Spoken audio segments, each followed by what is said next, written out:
ya. Agarnya diamankan dan orang yang mengamankan tidak meminta imbalan apa-apa. Jadi itu ganjaran keuangan sangat.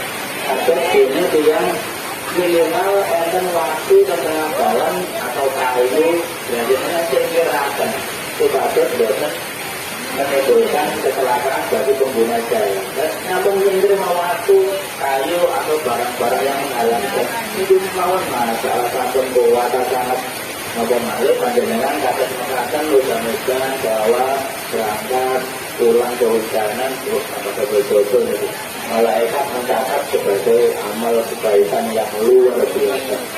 Kalau itu tidak masalah mungkin akan nyampe dia pakai sing anak-anak dia karena itu ngurus motor atau kata tersedia motor atau dengan anak belum yang baru kata kopi maksudnya nggak ada kopi dia nggak ada kopi. Bismillahirrahmanirrahim. Lanjutkan walaupun kasih baru kebiasaan tapi minimal kasih bonus suaranya. Buatan kepikiran, buatan masalah suaranya itu sebenarnya buat menonton kita. Tapi menurut para imam termasuk Abu Hanifah atau Imam Madhab Hanafiyah itu mengatakan atau berpendapat bahwa orang yang menikah sesudah dia simak ataupun dia belum simak, belum kumpul atau sudah kumpul, kok salah satu kali wonten sing murtad, maka tetap harus dibatalkan atau pernikahannya rusak. Tapi tidak pandang sudah kumpul atau belum, meskipun disimak atau dereng itu bukan menjadi alasan menurut Imam Abu Hanifah. Mungkin yang paling tepat. Lajeng balik indah imamina balik nalikan balik itu tetap yang dalam menggul imam ingsun imam kita dia menikah Asy-Syafi'i rupanya Imam Syafi'i radhiyallahu anhu. Imam Syafi'i itu memberikan beberapa pendapat. Imam Abu Hanifah terus pokoknya itu disimak betul. Murtad salah sini buyar rusak nikahi. Imam Syafi'i ini ada beberapa pendapat. Yang pertama, anna tawabal amali utawi keturune ganjarannya amal dikuyuk batu dan lebur opo tawab lakin layuk batu tetapi orang lebur opo nafsul amali karenanya utawa bentuknya amal rupanya amal secara fisik atau secara dohir yang dilakukan orang itu ketika masih belum murtad itu tetap dicatat sebagai amal kebaikan. Tapi sejatinya ganjarannya ini kita salah. Jadi amal kebaikan atau amal fisik, amal dohir, kewajiban dohir yang dilampain itu tetap diakoni nunggu sisi Allah. Tapi ganjarannya bukan jelas. Lalu baru nafsu amali. Ali ini menghaisu an-naul kebetulan yang arah-arah turunnya kelakuan itu layak itu orang wajib obat-obat anak nikah dan keturunan nikah itu yang itu jadi rusak obat nikah alat yang dalam tak nalito ingkana lamun ono obo merkat atau uang itu kebelas dimuli tetap yang dalam tak itu simak. Nah, menurut Imam Hanafi, Imam Abu Hanifah waul yang nikah saat ini disimak atau setelah disimak kok terus rusak, jadi rusak, tetap rusak. Tapi menurut Imam Syafi'i andai atau selama dia belum simak maka pernikahannya tidak rusak. Itu bisa diteruskan, tetapi dengan catatan dia tetap harus kembali mau masuk Islam. Nanti yang mau murtad, bukan turun balik ke Islam, dia tetap berusaha. Tapi yang menurut Imam Abu Hanifah, terus tak usah pandang itu diterima apa turun.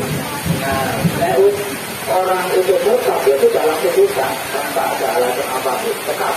Tapi yang Imam Syafi'i kasih enten longgari, kasih enten luwes, kasih masih fleksibel. Nah, terus makanya Indonesia menikah rata-rata dalam bidang fikih, ibadah, nikah, muamalah, siasat ataupun apa jenisnya waris itu rata-rata mengikuti Imam Syafi'i karena memang cocok diterapkan atau dilakukan buatan Indonesia. Tapi tidak keluar jangan di Timur Tengah, buatan Arab, buatan Sudan, Yaman itu benteng Malik. Mungkin di sana madhabnya mengikuti Imam Abu Hanifah atau Imam Malik atau Imam Hambali. Nah, di Indonesia mayoritas Imam Syafi'i karena masih ada kelenturan, masih ada fleksibel, tidak terlalu kaku. Karena Imam Syafi'i kan memang generasi ketiga setelah Imam Abu Hanifah, kemudian Imam Malik, kemudian Imam Syafi'i. Nah, generasi awal, generasi Imam Abu Hanifah itu tetap. Kemudian Imam Malik ini ada longgar kecil. Terus generasi ketiga Imam Syafi'i yang kategorinya murid pun Imam Malik, Imam Syafi'i malah lebih longgar lagi. Dan di akhirnya itu dinamisnya itu bergerak sesuai dengan syariat agama Islam, tetapi tidak keluar dari agama Islam. Tetapi yang beragama secara kaku, bukan ingin dicampur, itu malah bukan tari. Seakan-akan agama ini menjadi hantu, berani. Sholat itu ngasut, nanti waktu orang lorong, bapak itu ngasut, kalau yuk, ini kalau kakak ditambah repot gitu. Tidak bisa. Puasa harus dapat 30 hari. Baik untuk perempuan, dalam ini yang perempuan pasti ada masa-masa menstruasi. Dan untuk orang tua kalau boleh dimenjangkut atau mungkin. Maka ada kelonggaran di situ. Yang akan hamil, yang akan menyusui, yang akan sakit, repot nggak ada anak yang harus disusui. Itu benar hukumnya. Nah, disitulah kefleksibelan atau kelenturan agama Islam. Akhirnya dinamis berjalan terus saya agama Islam ini dipandu saya Imam Mazhab 4 wau, Imam Abu Hanifah, Imam Malik, Imam Syafi'i, dan Imam Ahmad bin Hanbal atau Imam Hambali. Dan monggo akhirnya saya kepengen mengikuti Imam Syafi'i terserah. Yang penting semerap dasare, semerap tata caranya, semerap untuk prosesnya yang monggo kerto masalah. Ini ganti dalam bermadhab itu tidak masalah, asalkan dalam satu paket. Yaitu misalnya contoh dalam hal sholat, berarti semua yang berkaitan dengan sholat ya harus mengikuti satu madhab. Bukan masalah rukunnya kalau Syafi'i, hal yang membatalkan sholat kalau Imam Abu Hanifah, hal yang sunnah apa aja kalau Imam Malik berjalan tahun itu berarti buatnya satu paket. Dan yang kemudian kepingin pindah madhab harus satu paket. Dalam hal sholat misalnya, ketika dengan tindak haji, maka tindaknya ketika kita menerapkan madhabnya Imam Syafi'i, karena buatnya pas. Maka disitulah perlunya pengetahuan dalam bermadhab. Akhirnya tentu ada kondisi-kondisi tertentu yang mengharuskan atau membuat kita pindah madhab. Tapi jadi harus satu paket. Ya. Dalam hal ikram, tawaf itu beberapa imam beda pendapat. Nah, menurut tunggal imam perjanggalan ketika bersentuhan boleh disebut batal dan harus wudhu lagi. Yang bukan masalah karena di situ posisinya memang full. Hukumannya pas jamaah itu dan sekelilingnya Ka'bah, kalau kan dekat dia. Belalah kok kesenggol kulit laki-laki dan perempuan yang bukan maksudnya. Tapi kalau kita mau keluar untuk wudhu lagi, mungkin juga karena melewati beberapa orang ini kesulitan. Kamu malunya sama sepuh-sepuh. Dan ini ada yang melonggarkan, tidak masalah karena posisinya memang sulit bahasa seperti ini itu ikut karena sulitnya untuk menjaga secara keadaan. Yang ekstrim apa berujung ke bandar. Ada yang bahwa dagang Islam ketinggalan terbalik. Nah, semua terbalik belalang ketemu Yang kita Turki, maupun saking Afrika, maupun saking Cina, kebuka titik tangannya, bola kan buat mikroso atau bahkan kita nggak perlu. Aku mau kelihatan mau keluar, mau minggir, sama wudhu, bukan mungkin. Nah itu beda lagi pendapatnya. Makanya betul itu gimana? Dinamis, fleksibel, terus berputar sesuai dengan apa yang ada di sekeliling kita, berkembang terus.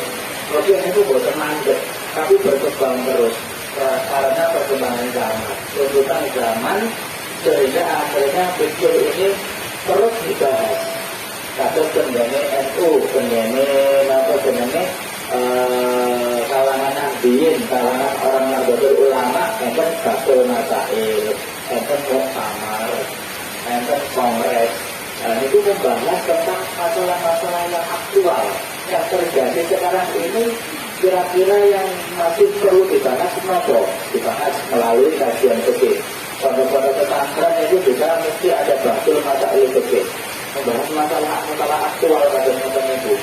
Kalau malah tak makin zaman digital, perdagangan tidak hanya perdagangan dalam bentuk konvensional, dalam bentuk barang. Karena pandangan nggak ada toko, betul beras, betul minyak, betul gula, itu konvensional, ada barangnya. Berkembang malih zaman digital ini perdagangan namanya kripto, namanya perdagangan forex, namanya perdagangan saham. Kalau rupanya di komputer apa ya, itu ngewarno. Oh ini model ini angka 1.000, 2.000, 2 juta, 5 juta, berapa dolar. Itu barangnya bisa ongkok. Tapi ini tetap dialami perdagangan. Jadi apa kata itu? Buatan betul yang menjadi solusi. Ya apa menurut hukum atau sudut pandang betul. Oleh ongkok gak, barangnya lo gak ongkok. Tapi ini tetap bisa dilakukan transaksi. Jadi berkembang malih. Tapi dalam Batul Masail, masalah macam itu khilafiyah itu tetap ada perbedaan pendapat. Enten masane akal, enten masane boten akal. Tetapi ketika masalah khilafiyah ini berjalan, perbedaan pendapat tidak bisa disatukan, maka dikembalikan orangnya boleh memilih. Membuat dilampaui boten nopo-nopo, dan boten ketujuh di boten nopo-nopo. Masalah khilafiyah atau itu, masalah khilafiyah harus kita mengikuti. Kita tidak mengikuti juga boten nopo-nopo. Tapi masalah yang wajib yang sudah ada nas dalam Al-Quran, ada ijma, ada hadis konkret yang mengatakan nanti kita tidak bisa menolak. Tapi kalau sekarang digital ngotennya wow kan boten hadis. Dan Quran dan wonder.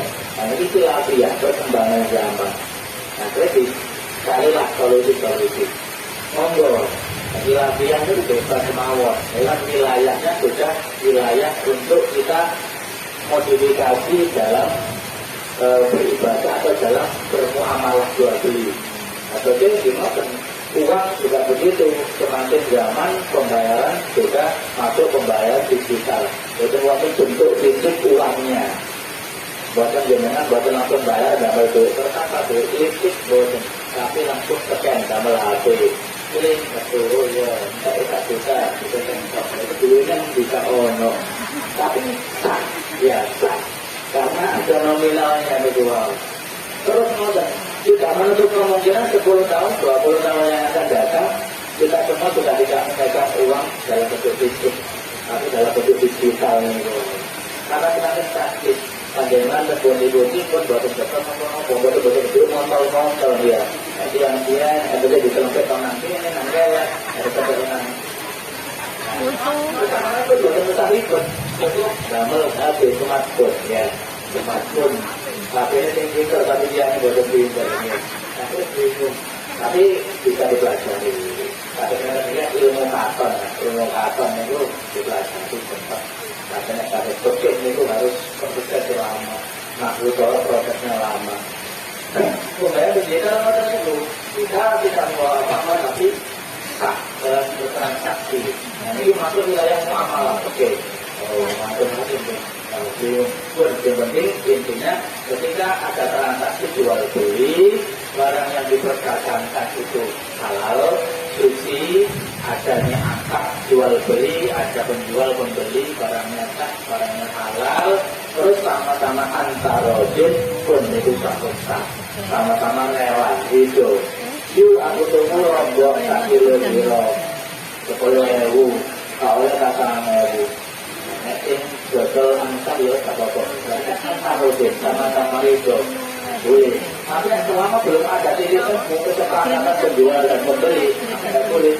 Harus diselesaikan dulu transaksinya jual beli sampai ridho, sampai sama-sama penjual pembelinya dia tak apa-apa sama saya 1.000, dia tak apa-apa sama saya 10.000 dan sebagainya.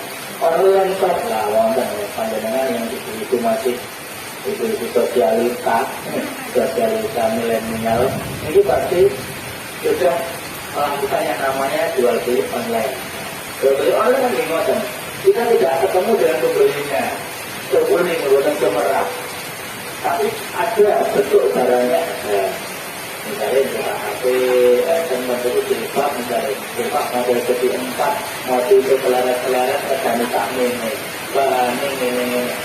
Jadi yang menurut dengan cocok, cuma kalau dibeli, maka ada kesepakatan dengan pembeli melalui HP melalui.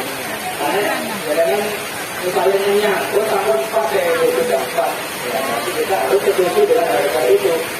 Karena kita setuju, kita bayar melalui transfer, maka berasa barang kemudian dikirim. Walaupun tidak ketemu dengan pembelinya. Nah ini namanya perkembangan zaman. Nah kalau semekakan maka orang-orang yang masih bergelut dalam dagang konvensional harus mulai belajar untuk melakukan perdagangan secara online. Jadi malah lebih marah misalnya, lebih marah dan hasilnya lumayan kata. Kita tidak perlu ketemu orangnya jauh-jauh, tapi kita bisa mengirim barang, kita bisa melakukan penjualan. Bangunan, yang di Sumatera, di Kalimantan, Sulawesi, Papua, kita kirim.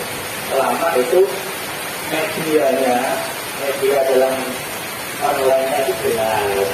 Karena itu media bukan jelas. Mereka berikan HP, kalau influencer itu, belum itu insya Allah tidak akan.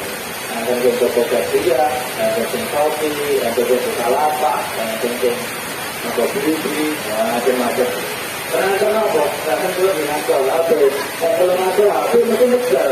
Tapi kalau lebih besar, karena jangan jual secara langsung. Dia mungkin jual paling dulu atau jual. Saya kira badan HP. Karena keluar ada kalau apal.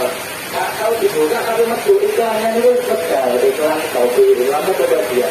Wah, kalau itu jamin, dimana beliau ini wah, ya macam-macam pun itu masalah iya. Kalau cuma kami jauhkan, uang itu turun tempat hubungan suami istri, maka hukumnya masih bisa untuk dilanjutkan dengan catatan harus masuk Islam lagi. Dan wabak dari jadi dalam tak usi iddah. Ingkana lamun ana sapa wong sing mertak iku mani, tak jauh tetap ing dalem sakwise syukur. Nek sampun diterima dan harus menunggu masa iddah. Orang itu sudah diterima, apabila sudah diterima, maka boleh dilanjutkan tapi menunggu masa iddahnya selesai. Anggap baik harus diterima terus murtad. Maka sementara ini masih talak satu. Talak satu ada talak dua sampai menunggu masa iddah. Orang cerai rata-rata sudah 4 bulan, 15 bulan 10 hari. Dia menunggu dulu ya, menunggu 4 bulan 10 hari atau salah satu guru. Maka ketika sudah terpenuhi masa iddahnya bisa dilanjut lagi dengan catatan harus mau masuk Islam. Jadi ada dua pendapat. Masalah Imam Syafi'i yang dan jima, maka pernikahannya bisa dilanjutkan lagi.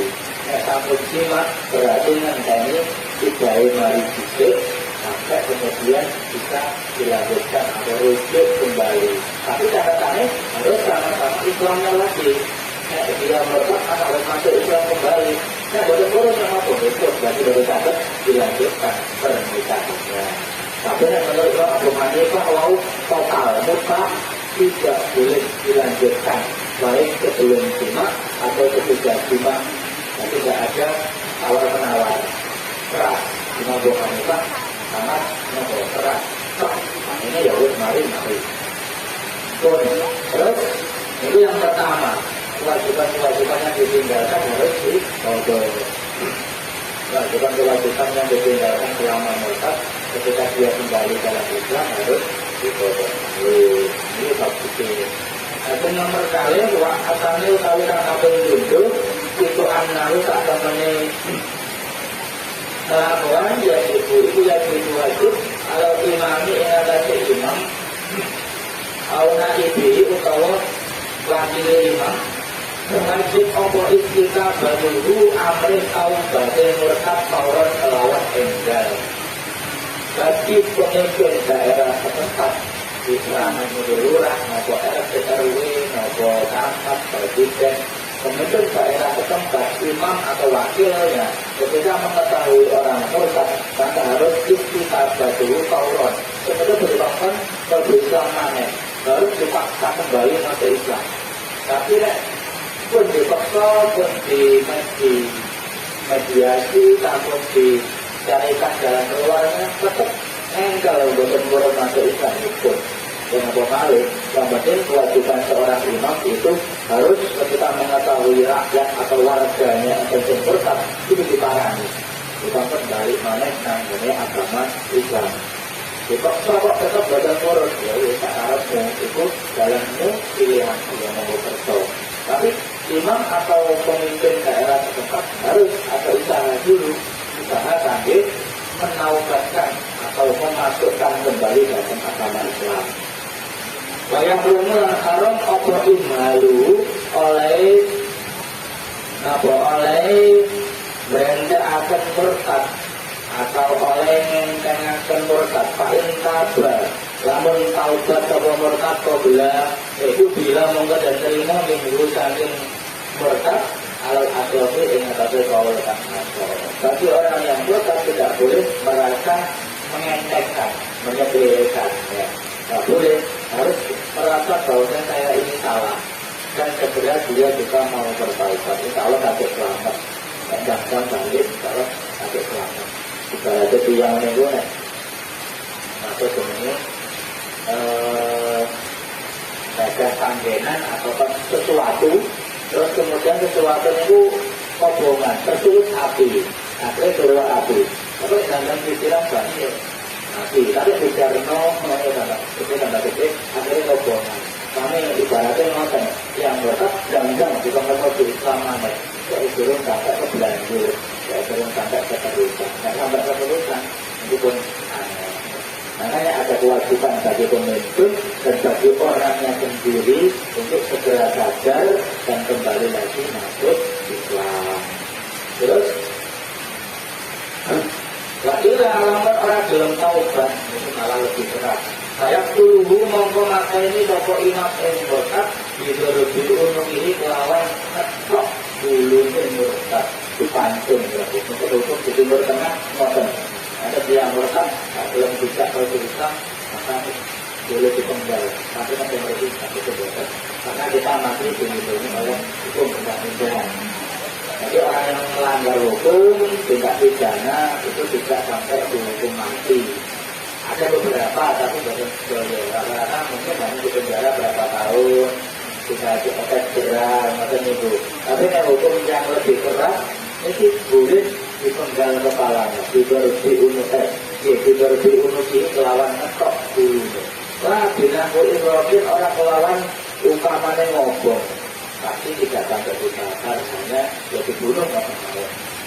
Jadi tapi kita tidak sampai seperti itu. Namun bahasanya asasi manusia kan ngotot melindungi hak manusia. Akhirnya ada pengacara bahwa ini masalah-masalah hukum yang pengacara dia supaya dalam pengadilan dia bisa menang atau dihukum tidak sampai lama. Jadi kita ada undang-undangnya wonten yang tidak sampai nanti. Terus walau juga banulang orang kenal dan pendem sopo murtad filmak barotil muslimin yang dalam kuburan wong Islam. Yang itu murtad terus mati maka tidak boleh dicampur kalian kuburan atau makamnya pihak Islam itu cewek no berarti kategorinya yang kafir, muslim non Islam gitu. Kuburan itu yang kuburan Islam, maka harus di situ khusus orang Islam mawon. Wonten yang mati dalam kondisi atau keadaan buatan Islam, maka itu sendirikan. Itu tidak nombornya, ada tempat khusus. Terus kemudian yang nomor kali segera untuk kembali ke Islam. Yang ketiga, bahasa lutuha utawi kafir telune tambihan iku anaru tak temeni kelakuan iku yutarodu dan syarataken kisih kafir tahu bari dalam kai tahu bari murtad opo anut pengucap bisa hadata ini kelawan syahadat luru. Para yang turun orang hasil opo islami murtad. Kafirin kaya wong kafir asliyen kang asli illa bilalika angin kelawan mengkono-mengkono beku bisa gatain. Yang ketiga disyaratkan harus mengucapkan 2 kalimat syahadat ketika dia kembali masuk Islam. Yang rukun belum balik ke Islam, maka syaratnya pertama harus mengucapkan 2 kalimat syahadat malik sebagai tanda yang dibawa benar-benar sudah kembali ke Islam. Termasuk yang kafir atau dari kecil yang dibawa bosan Islam. Ketika masuk Islam harus 2 syahadat dan disaksikan oleh orang yang menyaksikan. Ada imam atau ulama tempat yang mensyahadatkan. Kasus ibaratnya yang nikah dan wali dan 2 orang saksi dan penjabi yang masuk itu yang dan mensyahadatkan penonton syahadat dan saksi ini kami kata masuk kakak dan yang NU ini kan nggak ada pengurus cabang internasional dan Cina, dan Korea, dan Taiwan, dan Hong Kong, di Inggris, tersebar di berbagai negara. Nah mereka di sana yang sudah terbentuk pintu hatinya, yang jangan muslim di sana datang yang tertarik untuk mempelajari agama Islam, masuk Islam. Dan ini kan sebagai dakwah juga. Dan ini pahalanya akan sangat panjenengan kok sakit mengislamkan orang atau siapa saja lah panjenengan rayu ditunjuk belum masuk Islam itu pahalanya luar biasa. Kemarin enten 2 orang muda-mudi senang tapi terkendala agama. Maka ketika yang orang agamanya Islam belum menarik calon bojone namanya Islam, pahalanya juga luar biasa. Tapi ada balik malah katut murtad, itu repot masuk itu awal. Terus saya jutulan menambahi asman kelawan wajib, kebetulan wong kafarokan kubur diingkari maklumin kelawan atau tetap ingkari perkara kang wis maklum. Minat dini kami agama didoruroti kelawan tanpa dianeh-aneh ikhtirafu pengakuan iman bima kelawan barang kaparo kang dadi kufur kepoman diingkari sebab ingkari barang lanut tiba dan sunahkan itu limur kaje maring saben-saben wong murtad apa al-istighfaru nyuwun ngapura maring Gusti Allah Subhanahu wa taala. Sampun niki terakhir yang niku wau harus tekad harus memperbanyak istighfar ketika dia sudah masuk dalam agama Islam. Catatannya berarti masalah akidah, keyakinan itu ampun didamel, ampun didamel tulisan, ampun dipermainkan. Karena itu masalah yang pokok. Ketika akidah atau keimanan kita goyah, kok sampai murtad, naudzubillah. Ini pun semuanya. Makanya nikmat yang paling utama menurut adalah nikmat iman. Selama kita masih ada nikmat iman, keimanan masih ada dalam dada hati kita, insya Allah masalah semuanya bisa selesai. Tapi iman kita pun goncang, pun boten tenang. Urip itu pun boten tenang. Masih tak diri wakil, mangannya enak-enak, boten tenang. Yang itu imannya sampai boten enak. Itu sampai menjadi masuk babul ini, insya Allah kita dapat lanjutkan wonten pertemuan yang akan datang. Mugi-mugi kita sekalian panjenengan saya bukan kesehatan, bukan istiqomah anggone amal baik. Al-Fatihah. Iya.